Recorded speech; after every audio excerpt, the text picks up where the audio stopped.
जब से पाकिस्तान के साबिक वजीर आजम की गिरफ्तारी हुई है, तब से पाकिस्तान की सियासत में एक उबाल सा आ गया है। कई सवाल खड़े हो रहे हैं, क्या अब इमरान का सियासी करियर बाकी रह गया है? तो वहीं क्योंकि साबिक वज़राए आजम के हवाले से पाकिस्तान की तारीख बहुत अच्छी नहीं रही, या साबिक पीएम मुल्क छोड़कर भागे हैं, या फिर किसी हादसे का शिकार हुए हैं। इमरान खान की बीवी बुशरा बीबी का खादशा बेजा नहीं कि इमरान खान को जहर देकर हलाक किया जा सकता है। उन्होंने इमरान खान को लेकर डिस्ट्रिक्ट जेल में रावलपिंडी अडियाला जेल मुंतकिल किए जाने का मुतालबा भी किया।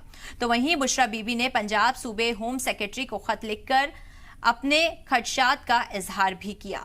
दूसरी तरफ इमरान खान की पार्टी पीटीआई का भी मुस्तकबिल रोशन नजर नहीं आ रहा।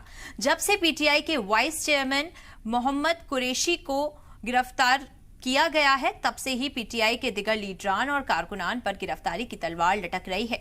वाज़ेह हो कि पाकिस्तान में जल्द ही इलेक्शन कराने की बात की जा रही है। वहां के नेशनल असेंबली को भंग कर दिया गया और कारगुजर पीएम भी बना दिए गए। ऐसे में पाकिस्तान में इलेक्शन को लेकर भी सवाल उठ रहे हैं कि क्या पाकिस्तान में वक्त पर इलेक्शन हो पाएगा।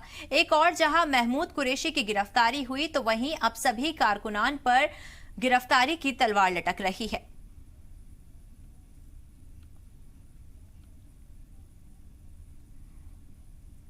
तो पाकिस्तान में सियासी हालात पर हर दिन बदलते दिख रहे हैं। तो वहीं इमरान खान जेल में है, लेकिन फिर भी उनके करीबियों पर लगातार गाज गिरती नजर आ रही है।